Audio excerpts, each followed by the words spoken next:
shutout. What a catch. What is going on,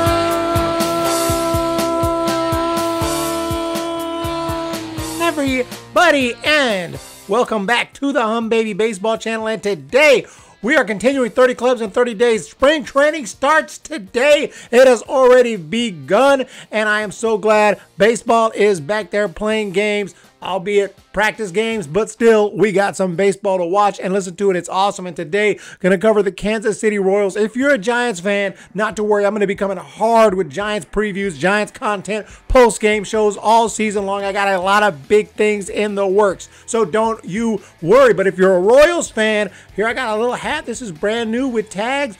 One size sort of fits all, but it does look like a smaller hat. Maybe you have kids, or maybe you got a smaller head, but be that as it may, I got this Royals hat. So if you are a Royals fan and you are subscribed to the channel, if you're not subscribed, hit that subscribe button. Let me know if you like this hat in the comments section down below, and I will pick somebody, preferably a Royals fan, to send this Kansas City Royals hat to, brand new, absolutely free. I just ask that you hit that subscribe button, and let's get into this. So the Kansas City Royals, coming off of several disappointing seasons, but not too long ago, doesn't seem like too long ago, they were world champions, 2015. They have won a championship more recently than the Giants have, and they were AL champs in 2014, going against the Giants in that World Series. I went to one of those games in Kansas City, beautiful ballpark. After several years here during the rebuild, it looks like that the time has come that the Royals are going to actually try to do something and try to be competitive this year after some interesting signings in the offseason,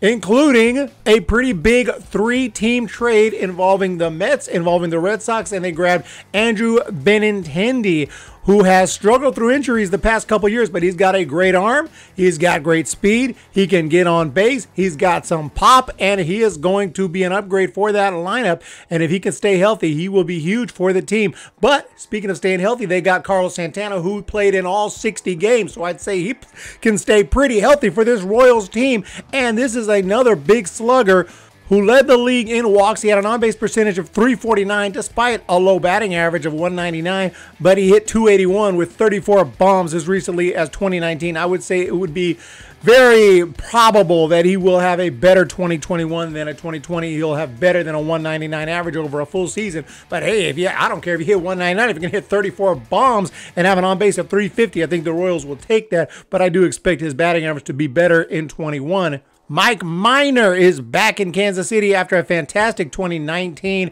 and a decent ending to 2020 once he got to the A's, but it was overall a rough season.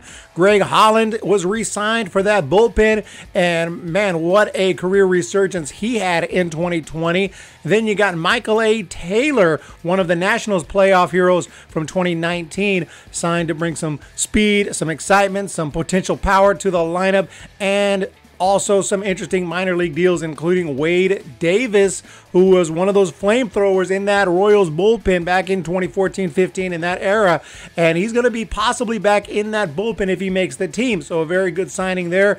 And who knows with Wade Davis, he could end up being, you know, the Trevor Rosenthal / Greg Holland of 2021. But let's jump into the starting lineup for the Royals. And it kicks off with Whit Merrifield, a longtime Royal, entering his age 32 season. Oh my goodness, 32 years old. That's kind of shocking. I think they kept him in the minor leagues way too long, like 6 years before he got an opportunity. So he's a little bit older, but he is still very versatile. Obviously, he is an Iron Man. He gets out there every single day. He led the league in hits in 2019, and very quick and very valuable. And then you got Benintendi and Santana, who I talked about. Huge upgrades, providing power, providing on-base skills to the 2 and 3 slots of the lineup. In the cleanup spot could be Jorge Soler, who has shown some improvements in his discipline and his hard hit rate, but obviously the dude is a beast. He hit 48 home runs with 117 RBI in 2019, so hopefully he'll be able to repeat something like that in 21 for the Royals. Salvador Perez is your all-time Royal catcher, and he actually raked in 2020 with a .333 average and 11 home runs in a shortened season. He finished 17 in the MVP voting. Not bad at all with Salvador Perez, and he's going to be another year removed from Tommy John, so hopefully he could have another big year in 21, be back to his normal self as far as his arm and defense. I mean, the guy is absolutely amazing, and his backup will be Cam Gallagher, who's also skilled defensively and a solid hitter. But another big news topic is going to be Hunter Dozier, so let's get to that. He has signed a 4-year, $25 million extension with a $10 million option for a 5th year. And he had his breakthrough season in 2019 when he crushed 26 bombs, led the league with 10 triples. And this deal's got a ton of incentives and bonuses and whatnot if Dozier performs as well as the Royals hope that he will. 2020 was a bit of a down year for him, but he's only 29 and no reason to think that he won't be better in 2021. Hopefully that's the case, and 2019 is not some anomaly. Hopefully, he's able to give the Royals some solid seasons. I think that he will. And then you got Adalberto Mondesi, one of the more exciting players on the team. Sparkling defensive ability. You will see him on SportsCenter. You will see that amazing speed. He is intelligent on the base pass. He can run. He can steal. When he makes contact, he can crush the ball. He's got a massive swing, but sometimes he misses the ball. Obviously not the best plate discipline, doesn't walk a whole lot, but he's got a super high ceiling. And with some of the tape measure shots I've seen him in, I'm surprised he doesn't hit more bombs. And I wouldn't be surprised if he becomes a 20 or even 25 home run type guy. Nikki Lopez is a defensive specialist. He hit just 201, but some of his advanced stats looked pretty good in 2020. I think he'll be better over a full season. And finally, Michael A. Taylor. Like Mondesi, you got a lot of energy there, but he struggles offensively, so he hit just 196 last year. But he's got some pop, and he hit 19 home runs in 2017, and, there's potential there, obviously.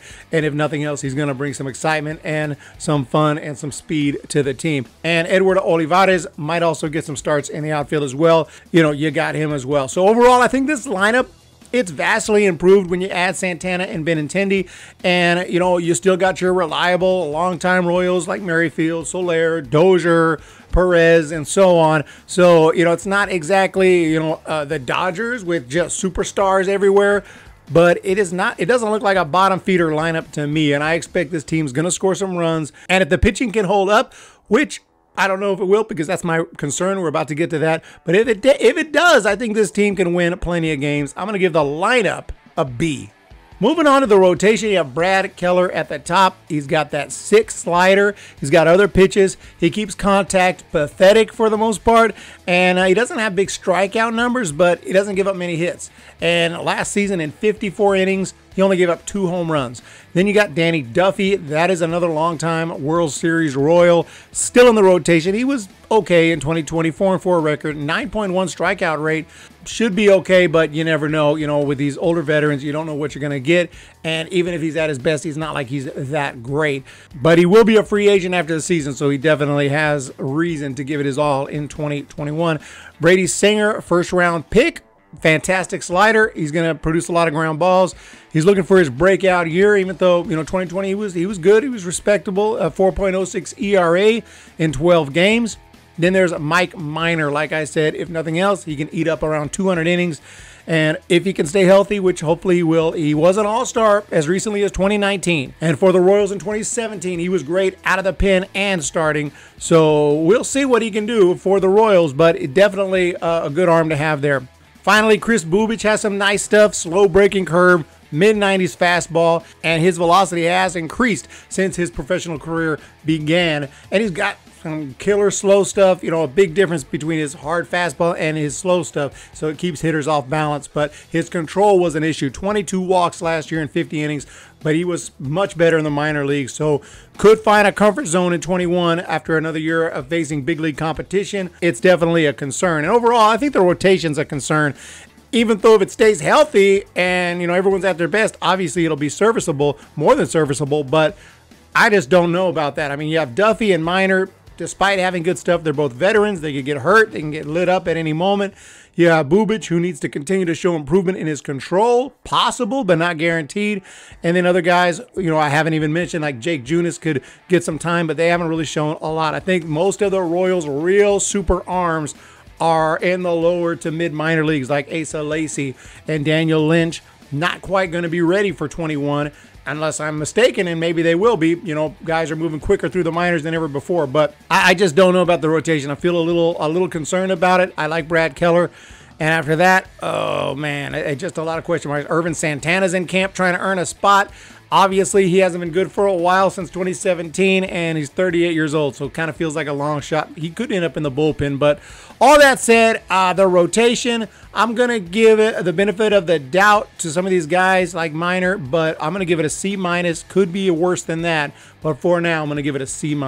Now for the bullpen, and the Royals, a team that always seems to have a good bullpen, especially during that, World Series playoff run that they had 2015, 2014, and even last year they were 19 for 20 in save opportunities. So this is a team the coaches seem to get the most out of the bullpen, and coming back is Greg Holland. Like I said, great season in 2020, pounding the zone with that nasty slider, hard fastball, albeit not as hard as it was in his heyday. But I wouldn't be surprised if he has another nice season, but he is 35, so wouldn't be shocked if he declines either. Josh Stalmont is a guy to look at, possible setup man, possible closer if Holland should struggle, and he's got a fastball that creeps close to triple digits and a plus curve as well.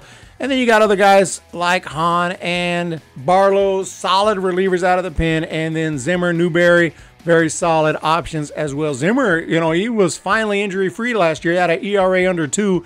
Very solid. Lovelady's a guy who's, got some hype around him for his minor league career, and he hasn't really had a full opportunity. He could be big. Overall, like I said, Royals bullpen, decent, and a super young arm like Tyler Zuber. Lots of potential, lots of young arms, lots of veterans, lots of options here, and I like this bullpen, to be honest.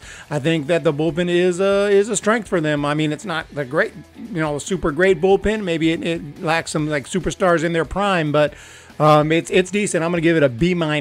It's the rotation I think is the most shaky part, at least in my personal opinion. The opinions will differ. That's just what I see when I look at this team. And there is obviously a ton of competition in the Central. The White Sox, Twins, looking crazy. Indians are still decent, and the Tigers are up and coming, as I talked about a couple days ago. So, the Royals aren't going to be heavily favored to be a playoff team, but sneaky good lineup, like I said, and made some improvements, upgrades. They upgraded, and I like it. So, Royals looking to do things in 2021 overall. I'm going to give them a C+ for now, but that grade is moving up slowly here as more of these prospects get big league ready, and this division is going to be really interesting in the next couple of years as possibly the Tigers and the Royals become more competitive with the rest of the division. So right now, C+. Let me know what you guys think down below, and make sure to let me know if you're a Royals fan and you want that hat. I will pick somebody to send it out to, but just make sure you're please subscribe to the channel. That's all I ask. So you guys have a fantastic day. Hit that subscribe button. Hit that thumbs up button, and we will talk to you next time. When the Giants come to town, it's bye-bye, baby. Every time the chips are down, it's bye-bye, baby. History's in the making at Oracle Park.